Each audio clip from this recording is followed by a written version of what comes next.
Hello, welcome to the Analyst Inside Cricket with me, Simon Hughes. And I'm Simon Mann.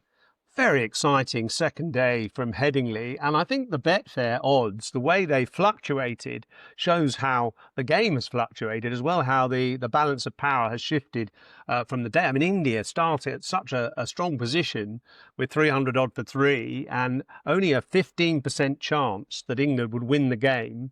Then that collapse by India, England then having lost an early wicket, reasserting themselves with that excellent second wicket partnership between Pope and Duckett, and then getting into a position where actually England on the Betfair odds were 40% to win and India were about 31%.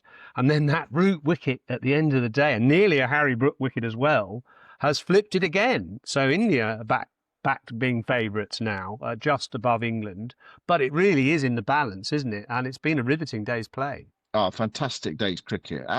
Absolutely brilliant day's cricket. If you had a ticket today, you really got your money's worth. It's the longest day today, Yoz, isn't it? The 21st of June. And it was an incredibly long day at Headingley as well, but certainly a value for money. I mean, there was drama right to the end with that Harry Brook wicket off a no ball in the last over of the day from Jasprit Bumrah, who was magnificent. But I mean, what would you say? Midsummer's dream day for Ollie Pope, really. I think, look, he was consigned, wasn't he, by you? He was consigned to, well, being dropped, I suppose, with Jacob Bethell coming in. Yeah. Not because he's a bad player, just because that feeling was that Bethell might do even better at number three than Ollie Pope has. And his record at number three has not been fantastic against the top teams, although his average overall is pretty good at number three.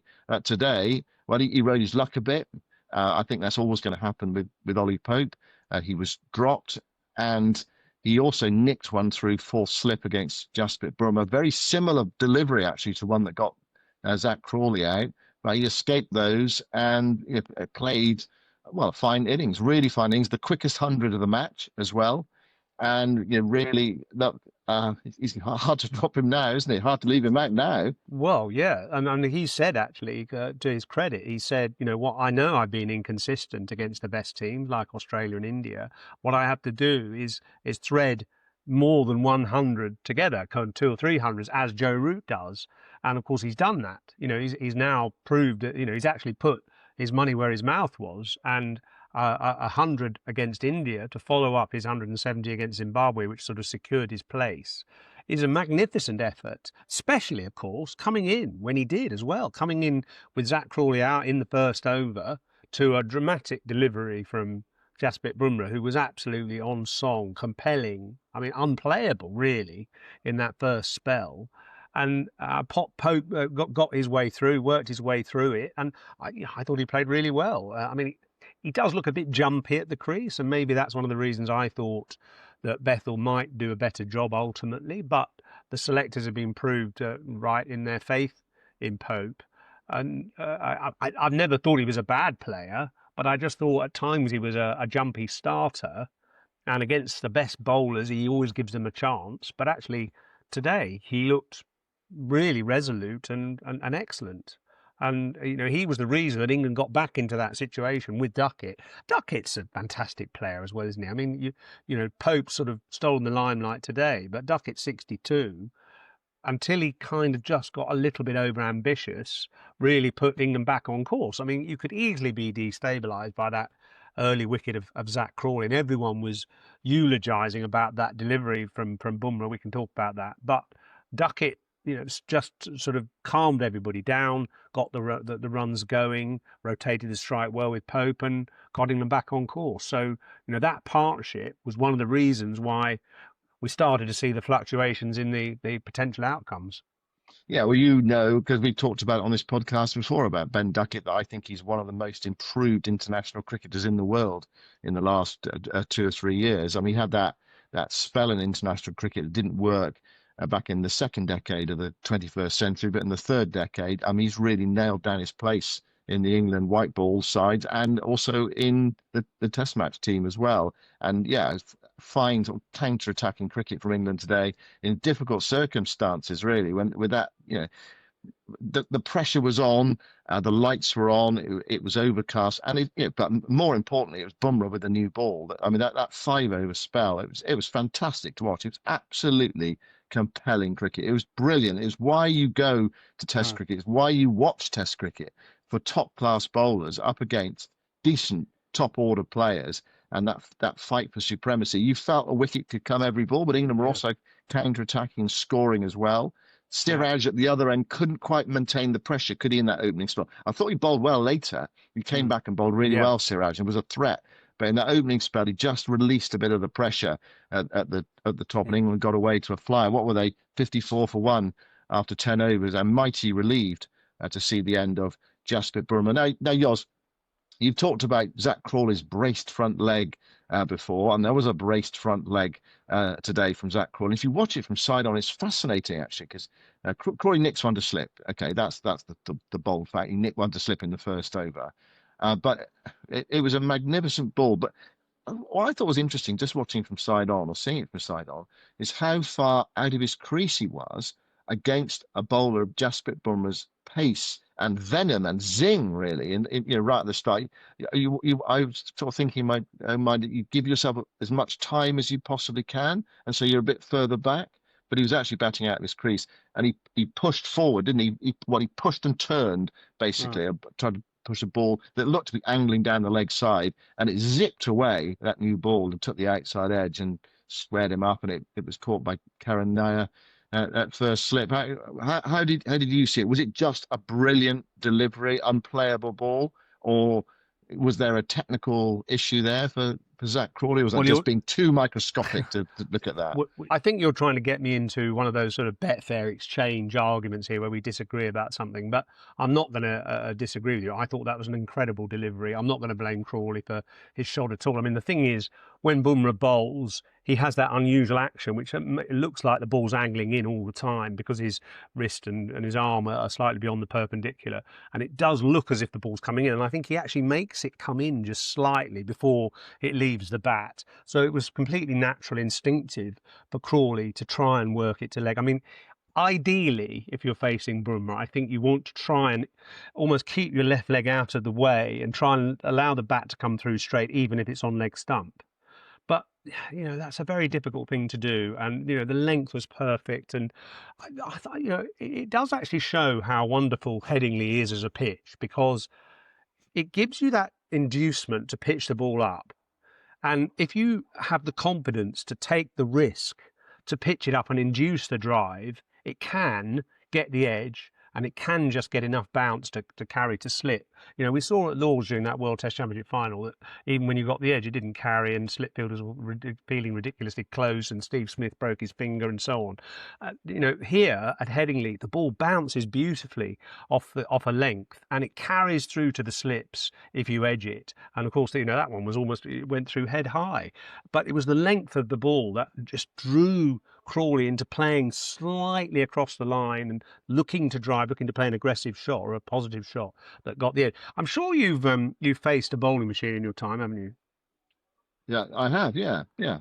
I sometimes feel that Bumrah bowls like a bowling machine. You can set it to sort of 85 miles an hour to experience what that's like. And then you can tweak it so that it puts, like, I don't know, 5 degrees of outswing and on a perfect length. And Bumrah seems to be able to bowl that ball consistently that a bowling machine can produce, where it just comes down at a good speed and just moves away enough at the last moment on a perfect length, ball after ball, and then he just tweaks the knob slightly and brings one back the other way. I mean, he has absolute fingertip control of his movement through the air and his length and line. I think he's as good as Malcolm Marshall. And we've argued this before, haven't we? Who's the greatest fast bowler that's lived over the last 40 years or so? Marshall often comes up as number one in terms of difficulty of playing, fast bowler that is, and his average is under 21. Well, Bumrah's under 20 for 200 Test wickets, so a quite remarkable bowler who is still probably potentially the difference between the teams. Yeah, 45 matches, 205 wickets before this game, average of 19.4, economy rate of 2.76. I mean, they are fantastic figures, and they do rival Malcolm Marsh because he was in that sort of area Yeah. as well. In fact, just a bit better than Malcolm And Marshall, who Marshall, by the way, also was a master at Headingley.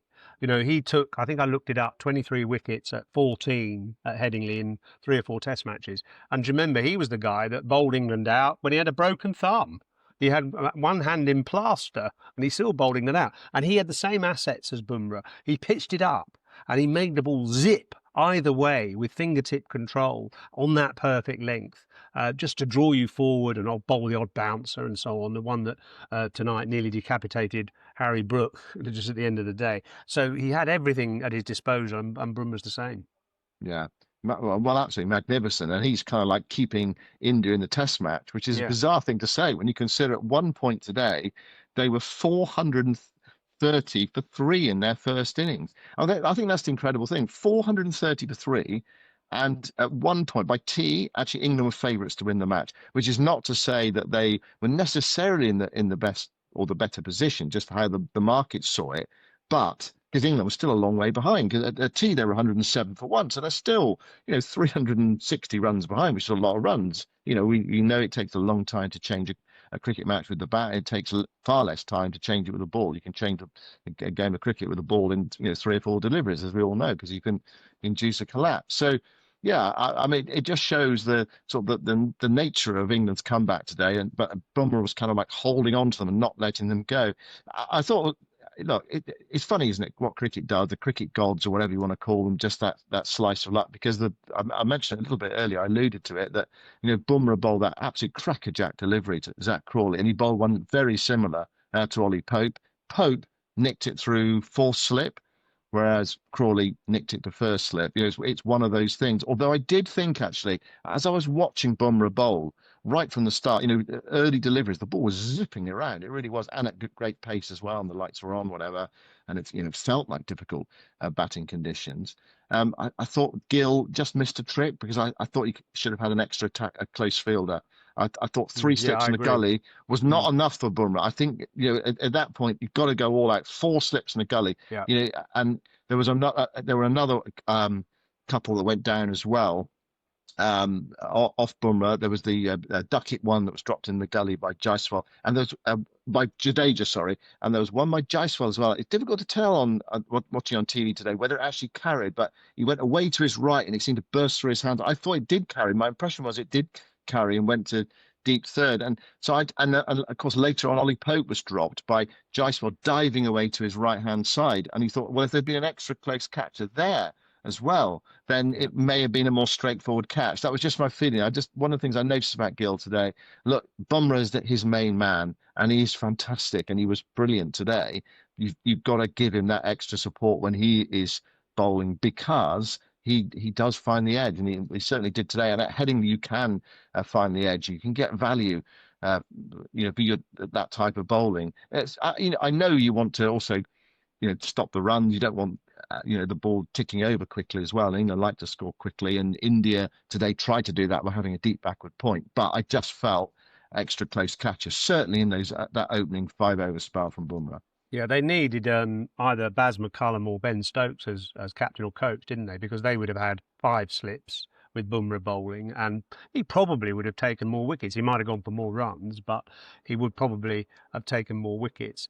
Now, talking of wickets, and a feature of our Betfair sponsored podcast over this series is going to be a daily exchange where we debate an issue which we maybe don't agree about. Now, there's been a lot of wickets suddenly falling in clusters in this test match. And the argument goes that wickets fall at Headingley when the clouds come in, doesn't it? And in fact, this is common in other grounds as well. And there is some scientific logic to that.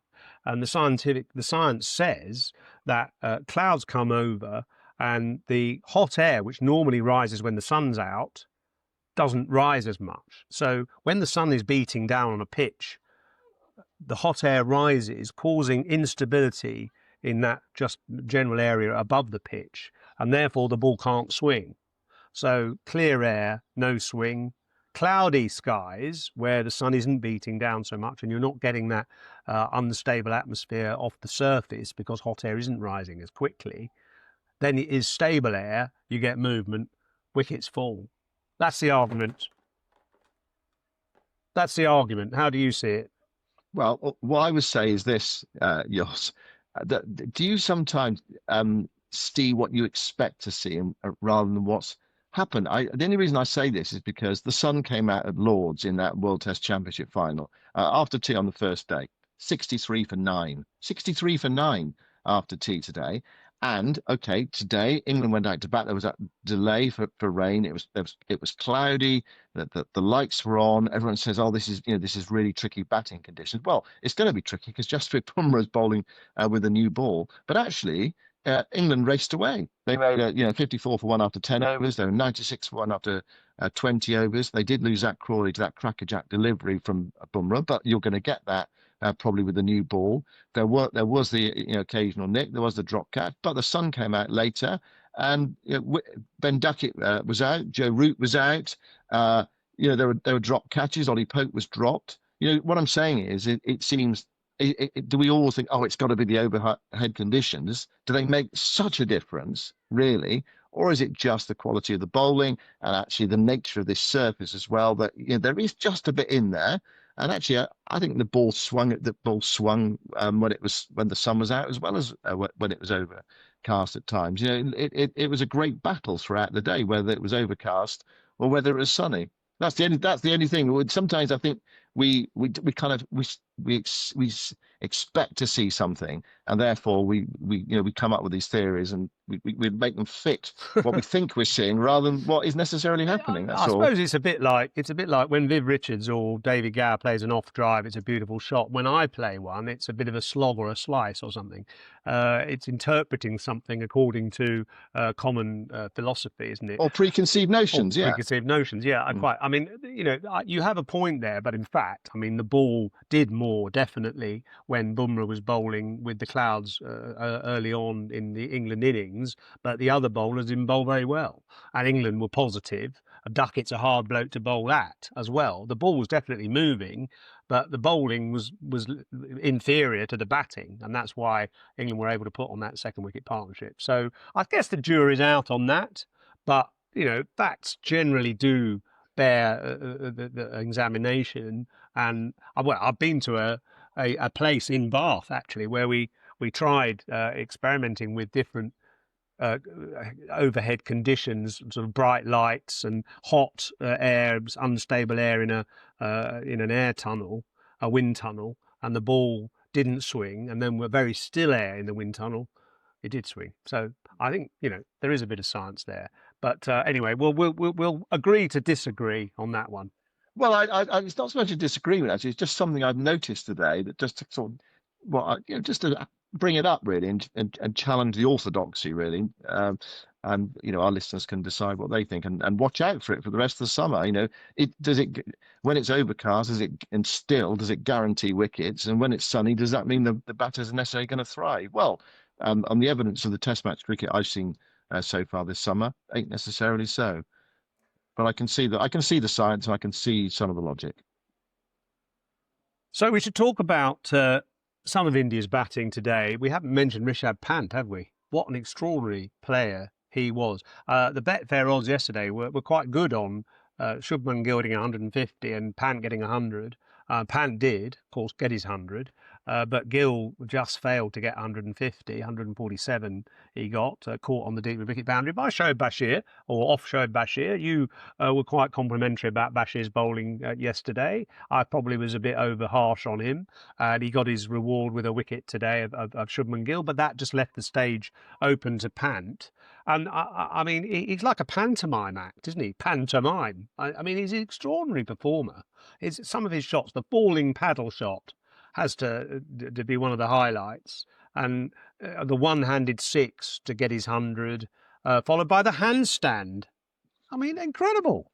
Yeah, yeah. Well, not the handstand, the cartwheel, actually, wasn't it? A full cartwheel. Amazing. Well, great for the photographers who have some excellent pictures in their in the newspapers, well, and on all the websites later. Although so much happened today, actually, it's hard to know which photograph to choose. But that was the early story of the day. Yeah, wonderful from Pan, that one-handed six. But actually, bizarrely, the slowest 100 of the game so far. We've had 400s, but the slowest 100. So he was quite circumspect yesterday after smashing Ben Stokes's second ball back past the bowler for four. But every now and again, it's almost as if, yeah, it's right. This ball, it's got to go. It has to go. And he was nearly caught on the long off boundary as well, taking on a show of Bashir. And in the end, I mean, what a bizarre dismissal! It was. He got into it. It's quite a good ball from Tongue, actually. I think it came back in at him, and he just misjudged it. He ended up letting the ball hit his pad, and he was out LBW. He would have been out LBW if he'd been playing a shot, but he was out. He wasn't playing a shot, so he was still out either way. And it's one of those. It wasn't. He was outside the line, padded up. He was actually in line, and it hit him in line. I thought India got a bit careless yours today. They didn't sense the danger. You could just, and I think Gambia did on the balcony there. He sensed the danger that India were going to fritter away their really excellent position overnight. Well, not just overnight. Look, 11:20 today. The Betfair India line was 585.5 to 586.5. In other words, do you want to take that on? Do you want to go under that, or do you want to go over it? That's what the market was that they expected India to get around the 585, 586 sort of score. That was kind of like par at 11:20 today when they had 3 wickets left, and they ended up being bowled out for over 100 fewer than that. So it just shows how England got themselves back into the game. I thought India were careless. I thought Gill's, it was a nice delivery from Bashir, but Gill was I thought, a tame dismissal for a player of his ability. Karan Nair, I mean, he had to wait for a 200 stand for his first Test innings for whatever 7 years, I think it is. 7 years. He's had to wait 7 years, and Exactly. he's So he had to averaging wait. 62 in Test cricket as well. Yeah, so you had to Before wait. You had to today, wait 7 years and then a 200 partnership for that. And he just got a bit carried away, chased one, and Ollie Pope, that one of the stars of the day, along with Bumrah, took a spectacular catch. So I thought that was a bit of a loose dismissal. It was a bit impetuous from Haran Nair, and I thought Shardul Thakur played a really poor shot. That was such a tame dismissal. He was caught behind, and then perhaps we saw the fragility of India's lower order. And so England were able to wrap it up with, and India went very quietly, didn't they? 7 for 41. I mean, that's an extraordinary collapse. And you might say, actually, today's cricket showed us why England started the series as favourites to win it, because India is such a strong position, but England have managed to kind of like really just brush them aside today and wrestle their way back into the game. That's not to say they're going to win it, because India had such a dominant first day, but it did show some Indian perhaps vulnerabilities today. Yeah, and I thought England came back well as well. I thought Tongue bowled well. I think when he gets a bit of movement, which both he and Stokes managed to find with that sort of getting older ball. I mean, they took the second new ball. It didn't do a lot, but gradually they got a polish on one side, and they seemed to be getting quite a bit of late movement. So Tongue and Stokes were targeting the stumps. And, it's interesting. If you look at the wickets that have fallen, most of the wickets that have fallen in this game, if not all of them, have been either on a length or even a full of a length. So you have to almost speculate to accumulate at Headingley. You have to pitch the ball up. It's not always going to get results. Sometimes you're going to get driven for four. It's a sort of risk-reward balance. There is a risk because you can get driven for four and the ball races across the outfield, but that is the length that also induces the mistake. It's a hard place to bowl, and I noticed that neither Tongue nor Cast had ever played a first-class match at Headingley before. And just from memory of playing at Headingley, it's a tough place when you haven't bowled there before, because one end you're running downhill from the Kirksall Lane end and then slightly uphill to get to the stumps. The other end, from the rugby stand end, the new stand, you're running uphill. One end downhill and then uphill, the other end uphill all the way. And it feels like when you're running uphill, it feels like you're never going to get there. And so you end up sort of quite often dropping short from that end. And from the Kirksall Lane and downhill, you can overpitch and overstep and so on. So it does play havoc with your rhythm as a bowler. It takes a bit of time to get accustomed to it.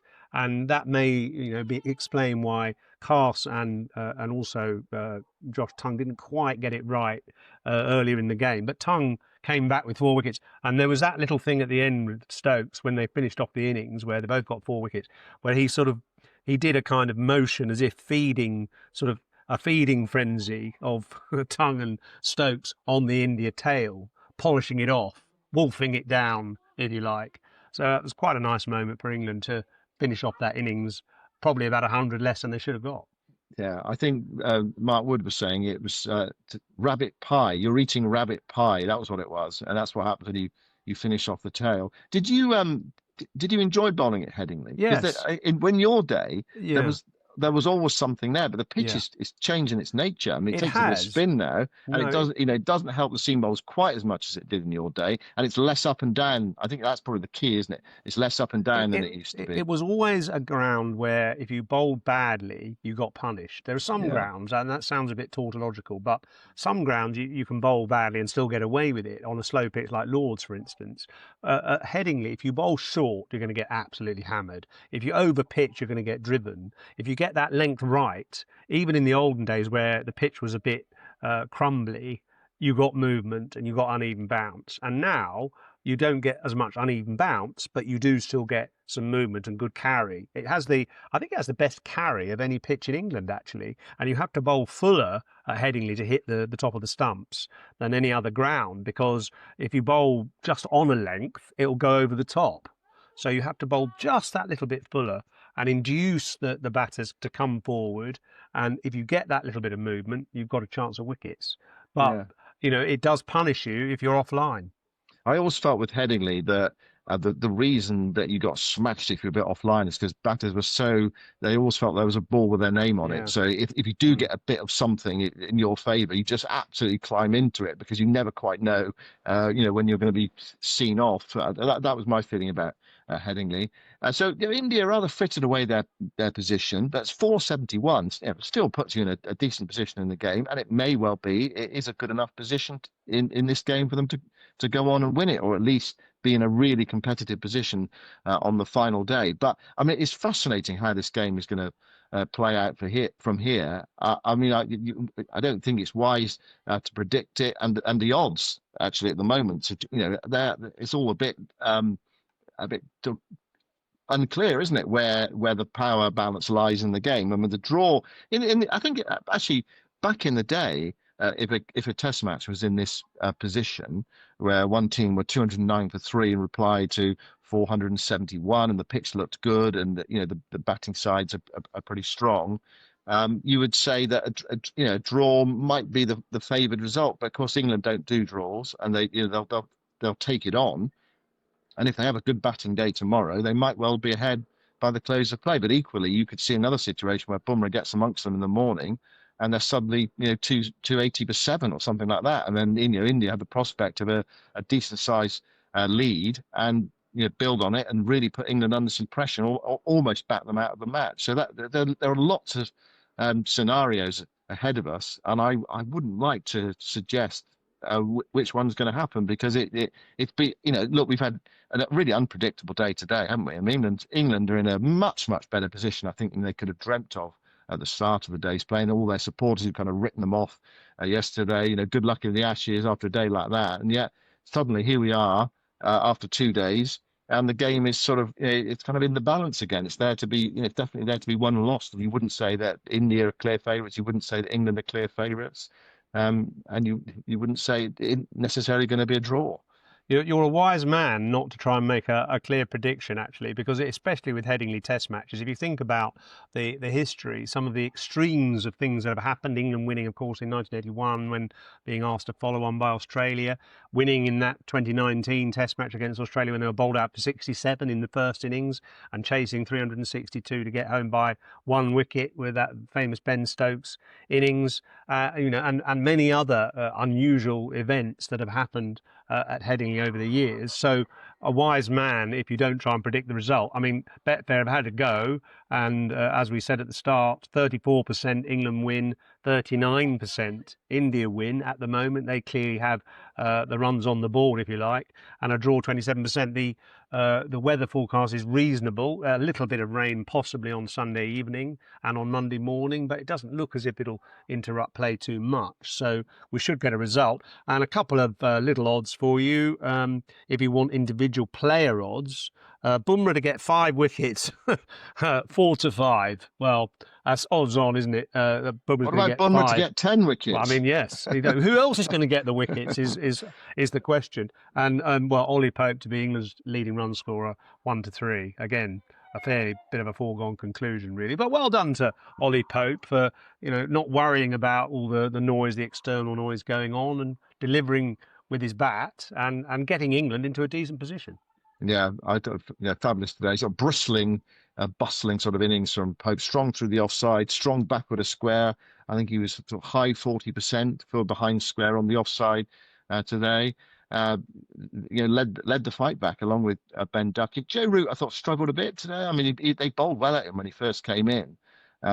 It took a while to get going. He was beaten 3 times in 1 over by Siraj. Strange shot, I thought, the one that dismissed him. A really unusual Root stroke. I mean, I know that's a strong scoring area for him behind square on the offside, but he played a long way from his body, didn't he? Pushing out and edging it to Karan Nair at first slip, with Bumrah, coming back looking for a wicket before the close, and that just swung the odds in India's favour before the close. Before that, England were favourites, and as I said, they have a good batting day tomorrow. Then you think they'd be fairly close to India. I see the England first innings runs line on Betfair is 458.5 to 461.5. I think England will be pretty happy with that, actually. I think if they get around that India score, obviously like more, I think they'll be very happy with that situation. Then it becomes a 1 innings match basically over 2 days, and England, they'll be on the chase, as Ben Stokes would say, and if they can bowl India out. Fascinating game. What do you think, Jadeja today? There was a one ripping delivery bowled that spun and bounced, but I mean, not masses amount of turn, but there might be on Tuesday for him. He might be in the game on Tuesday. Yeah. You say Bumrah needs some support. It could come from Jadeja in the second innings. Yeah, possibly. I mean, England are so good against a spin in their own conditions now, aren't they? And if a Duckett's in, well, Duckett will be the key, won't he, to make sure that Jadeja doesn't make early inroads in the second innings. Listen, I think we should leave it there because there's so much more that we could talk about, but we'll leave a little bit more for tomorrow's play. We'll be back at this time tomorrow to review the third day's play. Thank you very much to Betfair for supporting this podcast, and thanks to you for listening. Yep. Join us again tomorrow. If tomorrow is anything like today, well, you're in for a treat again. Goodbye for now. Okay, all right. Okay, it was going on a bit, so it's just going on a bit long. It was about 35 minutes, but there's 30 minutes with that one edit. Yeah. Just to do the edit on the dog bar.